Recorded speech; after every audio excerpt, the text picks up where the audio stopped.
अभी जो संभल में जो झगड़ा हुआ पता किस बात से हुआ? लफ्ज़ संभल पे, मस्जिद पे बहाना लफ्ज़ संभल पे झगड़ा हुआ।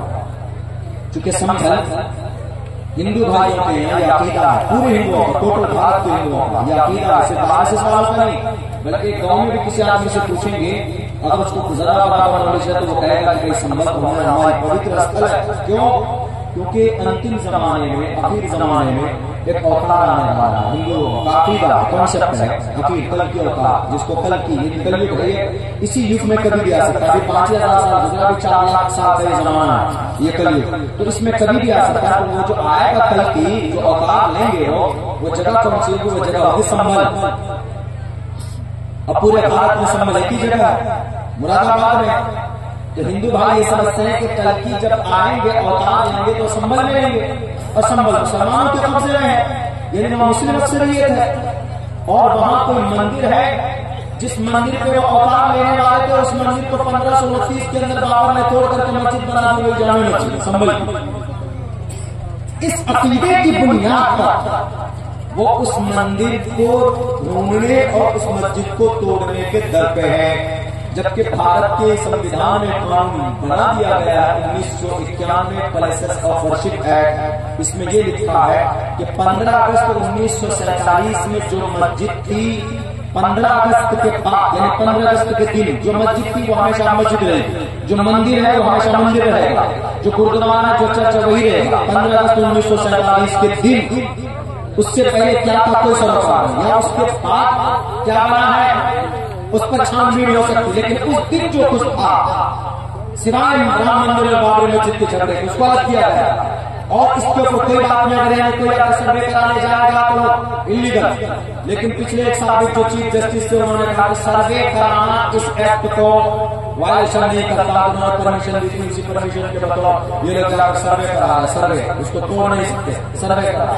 चलो भाई ठीक है, आप सर्वे करा रहे फलाना मस्जिद की सर्वे करो, हम भी कहेंगे कि भाई पता यहाँ महाकाली मंदिर उज्जैन में जो वहां उसके नीचे हमारी मस्जिद की है, कामाख्या देवी की जो मंदिर है उसके नीचे भी हमारी मस्जिद थी, सर्वे करा हमें भी दो। लेकिन हम नहीं ऐसा करते, क्यों? कोई जरूरत नहीं इसमें योजना की, क्या जरूरत है? 500 साल पहले क्या था? 3100 साल पहले श्री रामचंद्र जी ने कहा कि 7 साल की बच्ची से विवाह कर सकते, तो करो। मोहम्मद रसूलुल्लाह ने 1500 साल पहले, 1400 साल पहले 9 साल की उम्र की बच्ची से विवाह किया तो मुसलमान करेगा? नहीं करेगा, नहीं करता। क्यों? इसलिए कि 9 साल की उम्र में बच्ची को अगर शादी करा के भेज देंगे तो वो बच्ची 1 साल के बाद मर जाएगी। इसलिए कि मां नहीं बन सकती, आपका हिसाब इतना मजबूत नहीं है। बल्कि 20 साल की उम्र की बच्ची होने के बाद अगर उसको गुनाह में पढ़ने का यानी अंदेशा ना हो तो 20 साल 25 साल 30 साल की उम्र में कभी भी शादी कीजिए, लेकिन छोटी उम्र में नहीं कर सकते आप अपनी बच्ची की शादी, उनको बीवी बनाकर नहीं भेज सकते। हाँ, अगर कोई माँ बाप अगर अपनी बच्ची का निकाह पढ़ाना चाहे बालिग होने से पहले तो इस्लाम में प्रावधान है, वो निकाह पढ़ सकता है, उसके गार्जियन पढ़ सकते हैं, निकाह बीवी बनाकर भेज नहीं सकते। 5 साल की बच्ची है, निकाह पढ़ा दिया, चलो जी निकाह पढ़ गई, बीवी बन गई, ले जाओ उनके साथ फिजिकल रिलेशन बना दो तो मर जाएगी बेचारी। क्या था 3100 साल पहले, 1500 साल पहले क्या था? कुरान पर अगर उंगली करोगे तो शास्त्रों को भी पढ़ना पड़ेगा, कुरान पर एतराज करोगे तो शास्त्रों से भी उठा कर निकालना पड़ेगा तुम्हें। तो इस लफ्ज पर झगड़ा है क्या? संभल पर। हालांकि ये जिहाद है, वहां लफ्ज संभल, मुरादाबाद का जो है संभल, सीन से संभल, छोटी सीन से संभल। लेकिन जो कल की अवतार के आने की जो जगह बताई गई है वह है शंभल, शय से मंत्र है, मैंने पढ़ा था। शंभले विष्णु यशसो, शंभल गराम, शंभल शय से है संस्कृत में शंभल गराम मुख्य सवाहमानय सगहातमन भवन विष्णु यशशाकल की प्रादुर्भविष्यति। शंभल गराम में विष्णु यश के जरिए सुमति यानी था सोमती के कोख से ऊंचे खानदान में अंतिम महर्षि अवतार लेंगे। डॉक्टर वैद प्रकाश उपाध्याय कहता है कि ये मंत्र पूरा फिट आता है मोहम्मद अलैहिस्सलाम पर। कैसे? वो तर्जुमा करते हैं, वो कहते हैं शंभल गराम का मतलब अमन की जगह, अमन की जगह, शंभल गराम अमन की जगह। और अल्लाह के नबी जहां पैदा हुए, अमन की जगह कौन से शहर का नाम है? अमन वाला शहर मक्का। हाज़ल बलदिल अमीन, अमन की जगह है मक्का। कोई आदमी वहां से बदल करके अगर मक्का में पहुंच जाएगा तो उसको वहां पर सजा नहीं दी जाएगी। क्यों? अमन की जगह यहीं से, अमन की जगह। कोई डाकू अगर किसी को मर्डर करके वहां पहुंच गया, छुप गया जाके, तो जब तक वो वहां पर रहेगा उसको वहां पर सजा नहीं दी जाएगी।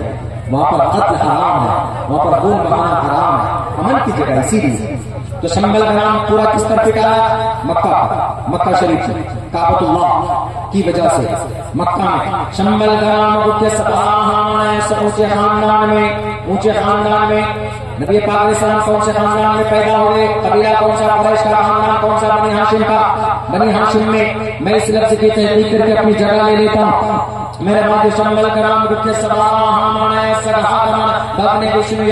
विष्णु यश का भी तर्जुमा है तो अब्दुल्ला, अब्दुल्ला के जरिए से सोमवती सुमति यानी था, आमिना की सुमति यानी संस्कृत व अरबी में तर्जुमा होता है अमन वाली।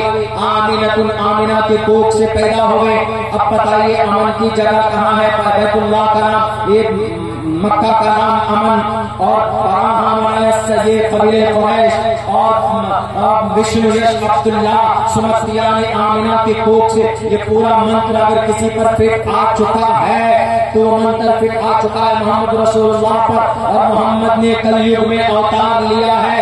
इसलिए कलयुग का जमाना शुरू हुआ हजरत नूह अलैहिस्सलाम से लेकर कलयुग का जमाना शुरू हो चुका। सतयुग, त्रेतायुग, द्वापर युग के जमाने गुजर चुके, लेकिन उसके बाद से जो कलयुग का जमाना है, जो 4 लाख साल का जमाना होगा, उसके बाद महाप्रलय वजूद में आएगा। हिंदू भाइयों का अकीदा तो हजरत नूह अलैहिस्सलाम के बाद से अभी तक ये कलयुग का जमाना, और हजरत अल्लाह के नबी अलैहिस्सलाम 1500 साल पैदा हुए। ये मंत्र पूरा फिट आया किसी जात पर तो मोहम्मद रसूलुल्लाह सल्लल्लाहु अलैहि वसल्लम पर फिट आता है।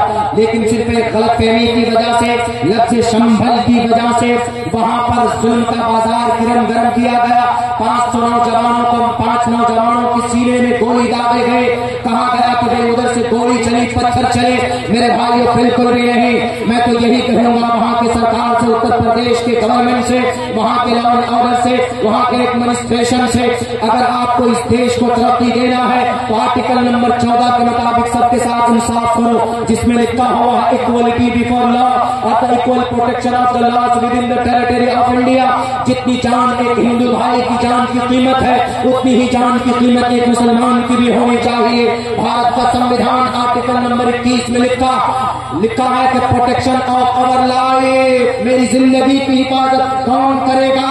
उत्तर प्रदेश की सीएम साहब कुर्सी पर आप बैठे हो, आप करोगे, आपकी जिम्मेदारी है। अगर आपके कुर्सी पर बैठने के बाद आपके पुलिस वाले किसी निहत्थे को मारते हैं तो आपको कुर्सी पर बैठने का कोई अधिकार नहीं होता। पुलिस की जो सबसे बड़े ओहदे पर डीजीपी बैठा हुआ है या डीआईजी बैठा हुआ है, उसको भी अपने इस वर्दी को पहनने का कोई मतलब नहीं होता। एसपी, डीएसपी, एसडीएम वगैरह अगर ये मासूम इंसान को बचा नहीं सकते हैं तो ये मासूम इंसान की जान भी नहीं ले सकते।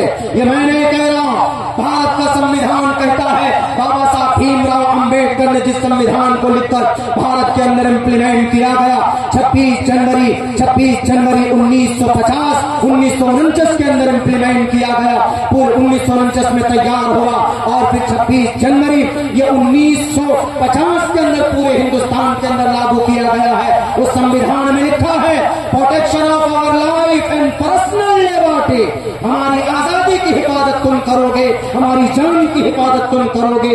अगर इन चीजों को जानना चाहते हो, अगर इन चीजों के मुताबिक अमल करोगे तो इंशाअल्लाह हमारा मुल्क हिंदुस्तान तरक्की करेगा। अल्लाह से दुआ करता हूँ कि अल्लाह सुब्हानहू व तआला कहने सुनने से ज्यादा हम तमाम मुसलमानों को तालीमी मैदान में अमल की जरूरत है, अमल के मैदान में काम करने की तौफीक दे और अपने बच्चों के साथ बच्चियों की भी तालीम दीजिए, अपनी मस्जिदों को आबाद कीजिए और अपने बच्चों को यकीनन तालीम ही के जरिए से हम उनकी तकदीर और नस्ल की तकदीर बदल सकते हैं। बहुत बहुत शुक्रिया, जज़ाकल्लाह। अस्सलामु अलैकुम व रहमतुल्लाहि व बरकातहू।